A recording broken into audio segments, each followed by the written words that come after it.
It was supposed to be an ordinary afternoon. The sun hung low over Oak Ridge Lane, casting long, lazy shadows across the cracked sidewalks. The neighborhood was quiet, the kind of quiet that feels safe, where kids ride bikes and mailboxes clack open with the day's letters. But sometimes, the worst things happen when you least expect them, when you think you're safe. Two young girls, Belle and Maya, were walking home from school, chatting about nothing and everything. The math test they barely survived, the new TikTok dance Maya couldn't quite master, and whether their moms would let them get iced coffee on the way home. Just another Tuesday, until it wasn't. A black pickup truck, old and dented, crawled along the curb, keeping a slow, deliberate pace behind them.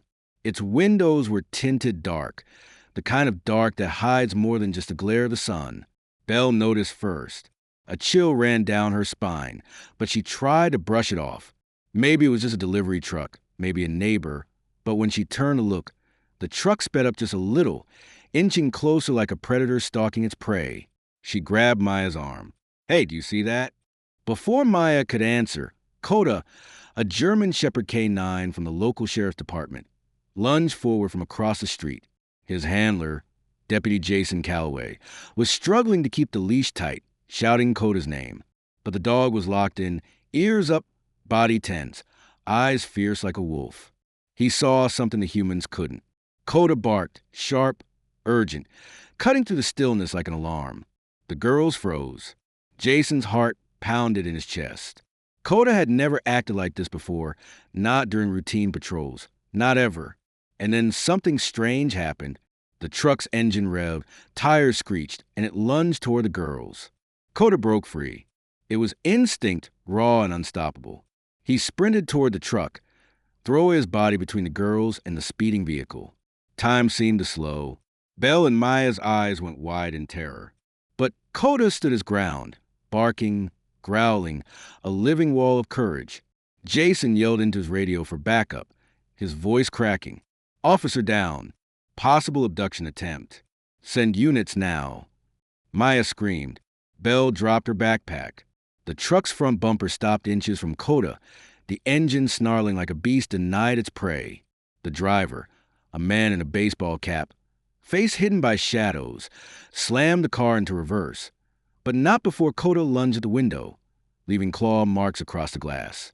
Right here in the middle of the action, I just have to pause and say, if you believe in the power of animals, if you believe in the loyalty and courage of dogs like Coda, make sure you subscribe to our channel, Heroes for Animals. We bring you real stories of animals, saving lives, just like Coda is doing right now. You won't want to miss what happens next. The truck sped off, disappearing down a side street like a ghost into the night. Jason cursed under his breath and sprinted to the girls, checking them over, his hands shaking. Coda was still growling low, his body vibrating with adrenaline. The girls were safe, but something wasn't right. "Did you see his face?" Jason asked, kneeling down to Belle's level. She shook her head, eyes wide with fear. "No, but he was watching us before. For a while." Jason's gut twisted.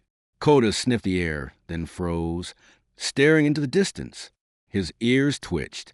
Jason followed his gaze, and there, just barely visible in the dying sunlight, a scrap of pink fabric lay on the ground. Coda trotted over and nudged it toward Jason. A small, crumpled hair tie. Jason frowned. It wasn't the girls. And then it hit him. The truck. The driver. This wasn't random. It felt targeted. Belle started crying, whispering, I think he was waiting for us." Jason's radio crackled with static. Backup was on the way. But deep down, Jason knew this wasn't over. Coda did too. The way the dog's body was still tense. Tail stiff, nostrils flaring. It was like he could smell the fear still hanging in the air. This wasn't just a close call. This was the start of something much bigger. And Coda wasn't going to stop until he uncovered the truth.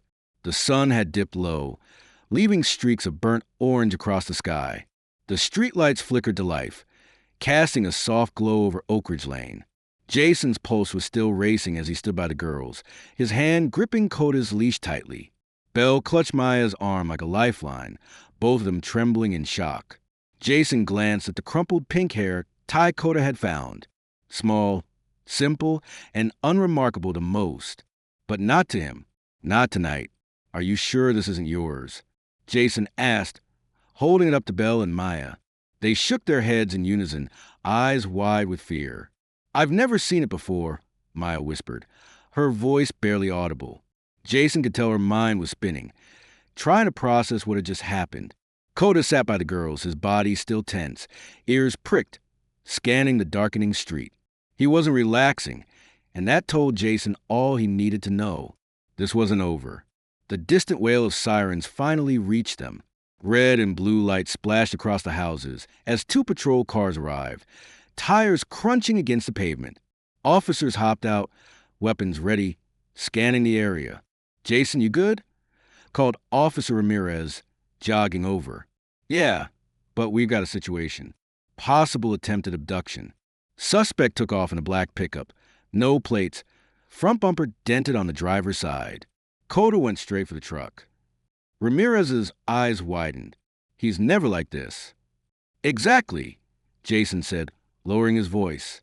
He knew. He sensed something before we did. The other officers fanned out, searching the street and nearby yards. Jason watched as Coda sniffed the air again, moving toward the sidewalk where the truck had been. The dog's nose twitched. Something had him locked in. Coda started pulling Jason toward a storm drain near the curb. "What is it, boy?"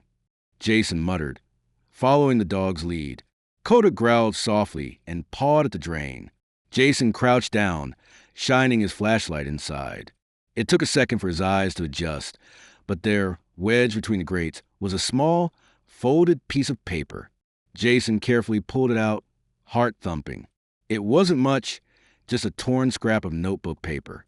But scrawled across it in messy handwriting were the words, "1 down, 2 more to go." Jason's breath caught in his throat. What the hell was this? Some kind of message? A threat? He looked at the girls. Belle and Maya were watching him, wide-eyed. They hadn't seen the note, and Jason wasn't sure if he should show them. Not yet. They'd been through enough. "Coda, heel," Jason commanded softly. Tucking the paper into his pocket, he straightened up, scanning the street. The truck was long gone, but the trail wasn't cold. Not yet. A neighbor stepped out onto her porch, arms folded, watching the scene unfold. Jason recognized her. Mrs. Callahan, always the one to organize block parties and bake cookies for the kids at Halloween. "Everything okay out here?" she asked, concern in her voice. Jason forced a tight smile. "Just making sure the kids get home safe, ma'am." Mrs. Callahan nodded slowly, but Jason could see the unease in her eyes. Oak Ridge Lane was supposed to be a safe neighborhood. Things like this weren't supposed to happen here. As Jason walked the girls home, Coda staying close by their sides, he couldn't shake the feeling gnawing at him. That note, it wasn't random. Someone had been watching, planning, and now they'd made their move. Halfway to the girls' house, Belle hesitated. She tugged on Jason's sleeve and whispered, "I think I saw that man before." Jason stopped cold. "Where?" "At school by the fence. I thought he was waiting for someone, but he kept looking at me and Maya. I told my mom, but she said it was probably nothing." Jason felt a chill creep down his spine. This wasn't just an isolated incident. It was premeditated. Coda suddenly stiffened, his body rigid. Jason followed the dog's gaze and spotted a security camera mounted on a telephone pole across the street. "Good boy, Coda," Jason murmured, snapping a quick photo of the camera's location with his phone. If that camera caught the truck, it could be the lead they needed. Later that evening, as Jason filed his report back at the station, Coda lay at his feet, still on edge. The department's crime analyst, Lena Brooks, leaned over his desk, reviewing the details. "This doesn't feel random," she said quietly, her brows furrowed. "That note, it sounds like there's more going on. You think they're targeting specific kids?" Jason nodded. Belle said she saw him before. He's been watching them. And the hair tie, it might belong to another girl. We need to cross-reference recent missing person cases. Coda lifted his head at the word missing. Jason rubbed the dog's ears gently. "Good boy. We'll get them." Jason's phone buzzed. It was a text from Belle's mom, asterisk Thank you for saving my daughter. She won't stop talking about Coda. She said he's her hero. Asterisk Jason stared at the message, a lump forming in his throat. Coda, still alert by his side, let out a quiet whine, almost as if he understood. Jason looked at his partner, determination hardening in his chest. We're not done, Coda. Not by a long shot. The pieces were starting to fall into place. But the full picture was still out of reach. And as the clock ticked, Jason couldn't shake the fear that whoever had tried to take those girls wasn't finished yet. The next morning at the Oak Ridge Police Department, Jason Calloway sat hunched over his desk, a cup of lukewarm coffee in one hand and a crumpled note in the other. The words haunted him. 1 down, 2 more to go. Jason couldn't shake the thought. Who was the 1 down? Was it a past victim? Someone they hadn't found yet? Or was this a twisted game, and Belle and Maya had been the next targets? Coda lay at his feet, ears twitching, eyes sharp as ever. Every so often, the German shepherd let out a soft whine, as if he too sensed the urgency simmering in the air. Lena Brooks walked in, holding a tablet. Jason, I pulled the camera footage from Oak Ridge Lane. The city system is a mess, but we got lucky. This one was working. She set the tablet in front of him. Jason leaned in, heart racing. The grainy video showed the truck, the black pickup with the dented bumper, rolling slowly down the street behind Belle and Maya. The angle was bad, but when the driver's window rolled down for a brief moment, a shadowy figure was visible. A man with a baseball cap pulled low, obscuring most of his face. Freeze that, Jason said. Lena tapped the screen, and they stared at the pause image. The driver's face wasn't fully clear, but the way he held the steering wheel, the curve of his posture, it triggered something in Jason's memory. Wait, Jason muttered, narrowing his eyes. Enhance that. Can you zoom in on the passenger seat? Lena did, and a chill swept through the room. A stuffed animal, a small, raggedy teddy bear, was barely visible on the passenger seat. It wasn't just any bear. Jason recognized it. It was from a missing person flyer of a girl named Emily Parker, a 6-year-old who had disappeared from a neighboring county 3 weeks ago. Jason sat back, breath caught in his chest. Coda let out a low growl, his body tense. Jason, this can't be a coincidence, Lena said quietly. No, it's not, Jason replied, voice firm. This guy's been watching kids.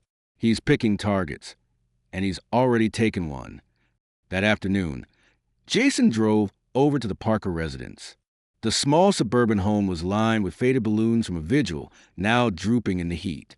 A missing poster with Emily's bright, smiling face was taped to the mailbox. Emily's mother, Rachel Parker, opened the door, her eyes hollow and rimmed with red. Jason introduced himself and showed her the still from security footage. Do you recognize this bear? Jason asked gently. Rachel's hands flew to her mouth. She nodded, tears welling up instantly. That's Emily's. She never went anywhere without it. Oh my God, are you saying she's in that truck? Jason placed a reassuring hand on her shoulder. We're not sure yet, but we're doing everything we can to find out. I promise you, we won't stop looking. Coda sat quietly by Jason's side, his eyes locked on Rachel, his tail twitching in empathy. Back at the station, Jason and Coda prepared to head out for another patrol. Jason clipped Coda's vest on, a sleek black harness labeled K9 unit, and gave the dog a firm pat. Let's go, partner. We got work to do. They canvassed the neighborhood around Belle and Maya's school, hoping someone had seen the truck. Coda sniffed the sidewalks, the bushes, the parking lot corners, every so often pausing to paw at something unseen. They found a trail, faint but there. It led toward an abandoned lot behind a strip mall, a place littered with broken glass, fast food wrappers, and graffiti. Coda stiffened, his tail shot straight, ears perked. Jason followed his gaze to a rusted dumpster tucked behind a dumpster enclosure. Coda, what is it? Jason asked, voice low. Coda let out a sharp bark and lunged toward the dumpster, sniffing furiously at the base. Jason's stomach dropped. He approached slowly, flashlight in hand. Beneath the dumpster, partially hidden by trash, was another clue, a small pink backpack. Jason's heart sank. He pulled it out, careful not to disturb any potential evidence. On the front, stitched in bright letters, was a name, Emily. Jason felt a knot tighten in his chest. He knelt beside Coda, who was still staring at the dumpster, his body rigid. "Good boy, Coda. You found something," Jason whispered. The pieces were falling into place, but the picture it painted was dark. Too dark. Night fell, and Jason sat in his patrol car, staring at the backpack in the passenger seat. The streetlights cast long shadows on the dashboard, and Coda sat in the back, eyes watching Jason through partition, as if waiting for the next move. Jason's phone buzzed. It was a text from Lena. Asterisk got a hit from the FBI database. The driver might be Evan Trent, convicted of child endangerment 10 years ago. No current address. Last known vehicle, black pickup. Plates expired. Asterisk. Jason exhaled sharply. Trent. The name rang in his ears like an alarm bell. Coda shifted, sensing Jason's tension. "Looks like we've got our man," Jason muttered. Coda let out a soft bark, like he agreed. Jason's fingers gripped the steering wheel tight. He knew they had to move fast before Evan Trent could disappear again, or worse, harm another child. As Jason started the car, Coda let out another low growl. Staring out the window, Jason followed his gaze. Across the parking lot, under the flickering light of a broken street lamp, stood a figure, a man in a baseball cap, watching them. Jason's blood ran cold. "You see that?" he whispered. Coda tensed, ready to act. Before Jason could move, the man turned and vanished into the night. The night air was heavy, thick with the kind of tension that clung to your skin and made you look over your shoulder twice. Jason gripped the steering wheel, his knuckles white, eyes fixed on the spot where Evan Trent had been standing moments earlier. The parking lot now sat empty, shadows stretching long under the dim streetlights. Coda sat in the back seat, still alert, ears perked, tail rigid. His low growl vibrated in the air, a sound Jason had come to know meant trouble was close. Jason took a deep breath and spoke into his radio. "Dispatch! This is Officer Calloway. Possible sighting of suspect Evan Trent near Oak Ridge Plaza parking lot. Requesting backup." The radio crackled and a voice replied, 10-4, Officer Calloway. Units en route. Jason's heart pounded, but he knew sitting there wouldn't get them anywhere. He turned to Coda. "Ready to move, partner?"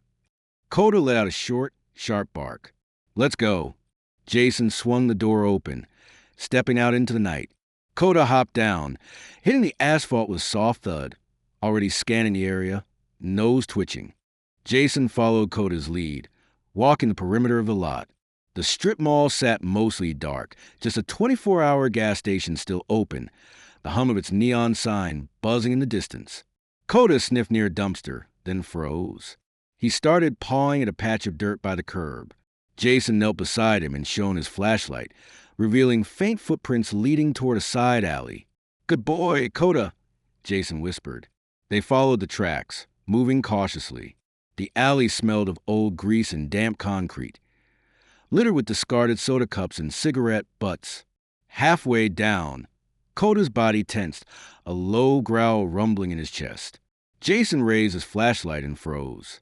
A dark van sat parked at the end of the alley, engine off, no lights on. Jason's stomach twisted. He crept closer, Coda at his side, every muscle in the dog's body coiled tight like a spring. Jason's radio crackled again. "Units are 5 minutes out, Calloway. Hold tight." 5 minutes felt like an eternity. Jason approached the van's driver's side, heart hammering. Coda sniffed the door seam and let out a sharp bark, then started pawing at the door. Jason peered through the window. He could just make out shapes in the dark. A blanket, a child's backpack, and a small figure huddled in the back seat. Jason's breath caught. "Oh, God, there's someone in there." He tapped the window lightly with his flashlight. "This is the police. If you're in there, say something." No response. Jason tried the door handle. Locked. Coda barked, tail stiff, eyes fixed on the van like a laser. Jason tapped the glass again, louder. The figure inside stirred, shifting slowly. A small face peeked up from under the blanket, eyes wide, tear-streaked, terrified. "Hey, it's okay," Jason said gently, voice steady. "I'm Officer Calloway. I'm here to help." The girl, no older than 7, whispered something Jason couldn't hear. He leaned in, pressing his ear to the glass. Please, don't let him take me again. Jason's blood ran cold. He turned to Coda. We've got her. We're getting her out. Just as Jason started a radio for immediate backup, a sound cracked through the air, the unmistakable click of a gun cocking. Jason spun around. Evan Trent stood at the mouth of the alley, a pistol raised, his face twisted into a cruel sneer. Step away from the van. Evan shouted, his voice rough like sandpaper. Back off, or I'll make sure none of you leave here. Jason raised a hand, trying to keep calm. You don't want to do this. Trent, let the girl go. We can work this out. Coda snarled, stepping forward, muscles taut, ready to strike. Jason could feel the tension radiating from his partner. Every instinct in the dog screaming to protect, to defend. Shut up. Evan barked, waving the gun wildly. You don't get it. You have no idea what I'm dealing with. Jason's mind raced. He had to stall, give backup time to arrive. Coda, stay, he whispered, barely audible. The dog whined softly but obeyed, holding position. Jason spoke carefully, voice calm but firm. Trent, it doesn't have to end like this. You're scared. I get that, but hurting her won't solve anything. I wasn't going to hurt her, Trent snapped, voice cracking. I was trying to get her somewhere safe. There are people, they're watching me. They're making me do this. Jason's heart pounded. What was he talking about? Who's making you do this, Trent? Jason pressed. Talk to me? Trent's hands trembled, his grip on the gun faltering. Then, in a flash, Coda lunged. The dog sprang like a coiled spring, slamming into Trent's arm with pinpoint precision. The gun fired, bang, the shot going wild into the night. Coda's jaws clamped down hard, dragging Trent to the ground. Jason moved fast, kicking the gun away and pinning Trent's free arm behind his back. Stay down. Jason barked, cuffing the man in one swift motion. Coda released his grip but stayed close, teeth bared, a low growl still rumbling deep in his chest. Backup arrived seconds later, sirens blaring, lights flashing. Officers swarmed the alley, securing Trent and taking statements. Jason rushed back to the van, wrenching the door open. The little girl burst into tears, clinging to Jason's neck as he lifted her out. You're safe now, he whispered, holding her close. You're safe. Coda sat nearby, watching, ears still perked as if waiting for the next threat. Later that night, back at the station, Jason sat in the break room, hands shaking, staring into a cup of black coffee he wasn't drinking. Coda lay at his feet, finally relaxed, his breathing slow and steady. Lena walked in, holding a file. Jason, you might want to see this. She handed him a report. Evan Trent's criminal record, plus details of an underground network suspected of trafficking children across state lines. This wasn't just Trent, she said grimly. There's a bigger operation at play here. Jason clenched his jaw, his mind racing. Coda lifted his head, as if he knew this was far from over. The coffee in Jason's mug had long gone cold, but he didn't care. His mind was racing, replaying the night's events over and over.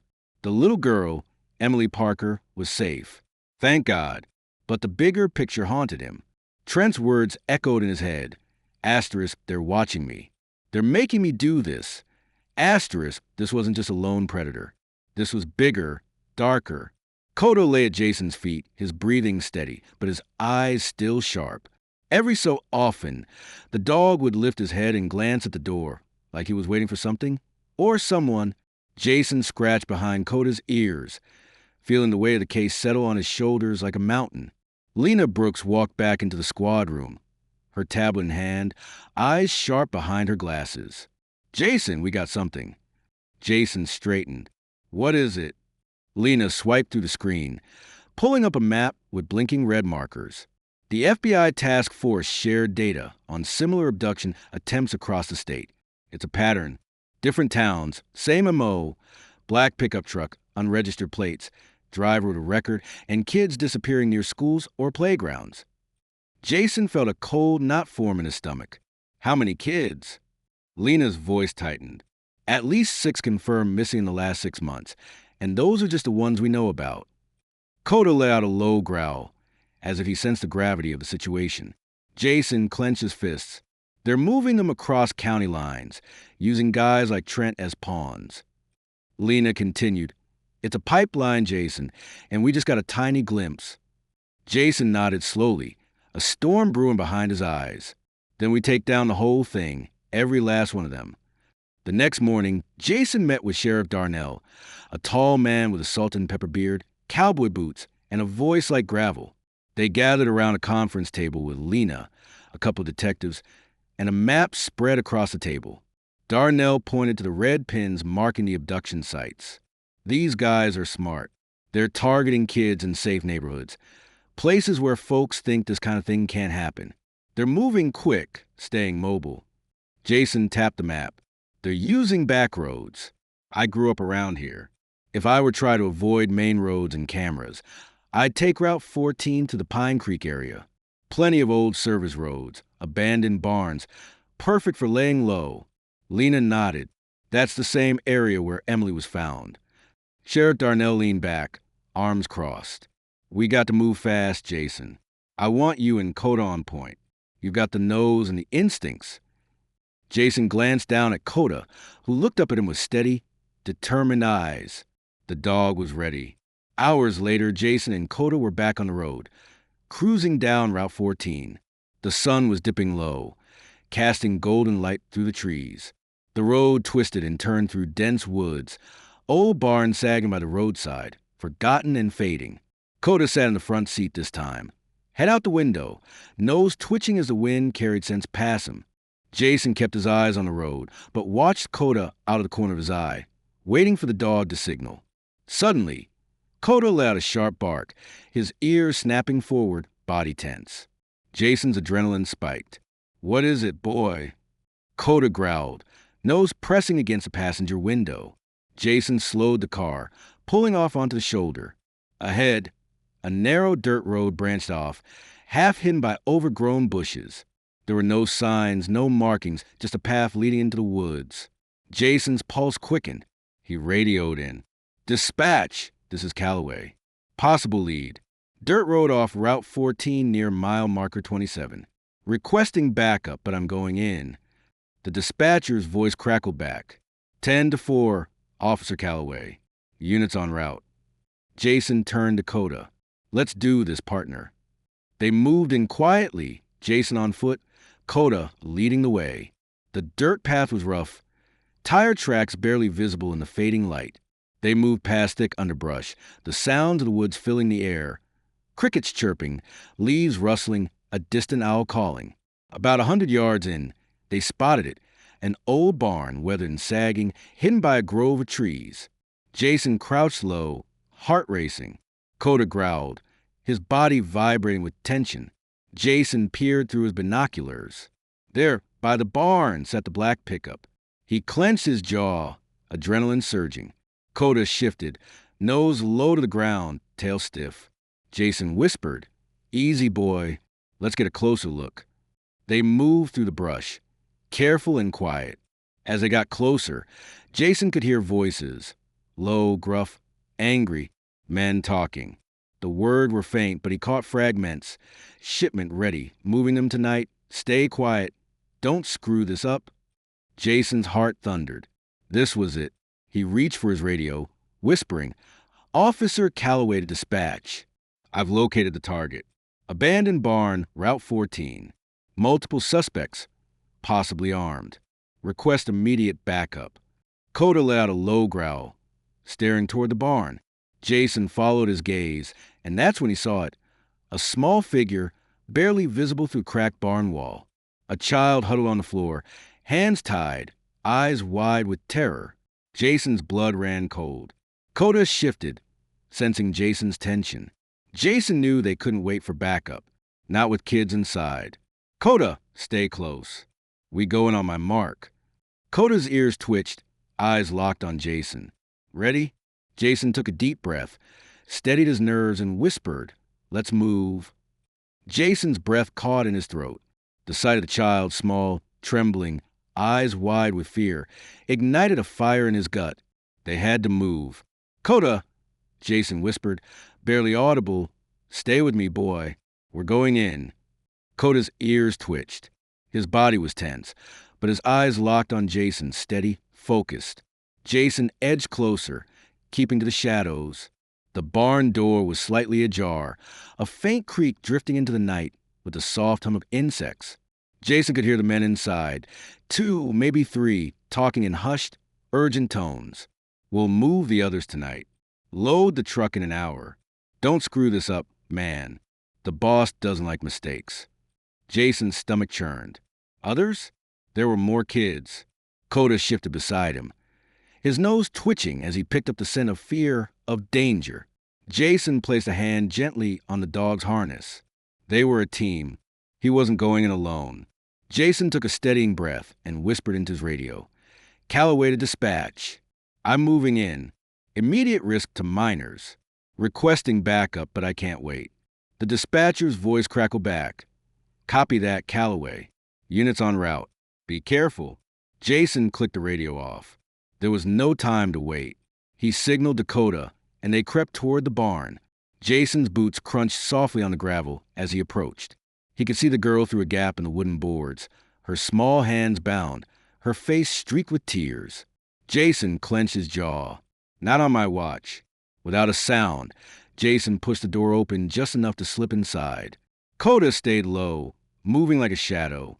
Inside, the barn smelled of old hay and gasoline. Crates and tarps were scattered across the floor, and in the corner, Jason saw them. 3 kids tied up, their eyes wide and terrified. His stomach dropped. One of the men, broad-shouldered, wearing a camo jacket, was pacing, muttering under his breath.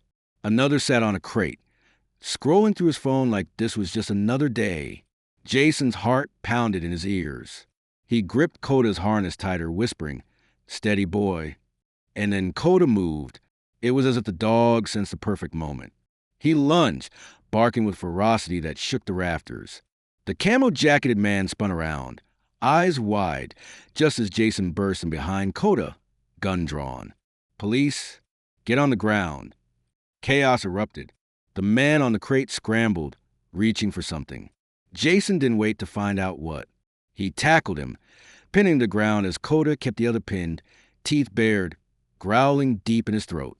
"Don't move," Jason shouted, cuffing the man beneath him. The kid screamed, but Jason's voice cut through. "It's okay. You're safe now. We've got you." Coda stayed locked on the second suspect, his body a wall of muscle and instinct. The man froze, hands in the air, eyes darting between Jason and the dog, like he was weighing his chances and realizing he had none. Outside, sirens wailed, drawing closer. Backup poured in, securing the scene. Jason helped untie the kids, his hands gentle, voice soft. "You're safe. You're okay." The little girl from the van, Emily, wrapped her arms around Jason's neck, sobbing into his shoulder. Coda came over, tail wagging slightly, giving her a nudge as if to say, "You're safe now, kiddo." Jason couldn't hold back the emotion in his throat. He rubbed Coda's head. "Good boy. You did good." Later that night, back at the station, Jason sat with Coda, finally letting himself breathe.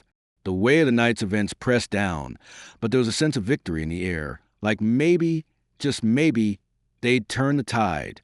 Lena joined him, holding her tablet. "Feds are already moving in on the rest of the network. The kids you found? 2 of them were on national missing children's lists." Jason leaned back, exhausted but relieved. Coda lay by his side, eyes closed, finally resting. Sheriff Darnell walked in, giving Jason a firm pat on the shoulder. "You did good work, son. And that dog of yours, he's a hero." Jason looked down at Coda, a smile tugging at the corner of his mouth. "Yeah, he is." Coda thumped his tail once, as if he knew. As the night wound down, Jason sat quietly in the parking lot, watching the stars blink overhead. Coda sat next to him, calm, steady, a reminder of loyalty and courage. Jason spoke softly, almost himself. "Sometimes it's the ones who can't speak that do the most for us." Coda leaned into him, and Jason knew this story wasn't over. There would always be another case, another danger. But for tonight, they'd made a difference. Thank you for following Coda's story. Your support means the world to us. What do you think Coda's next mission should be? Let us know in the comments below. We'd love to hear your thoughts.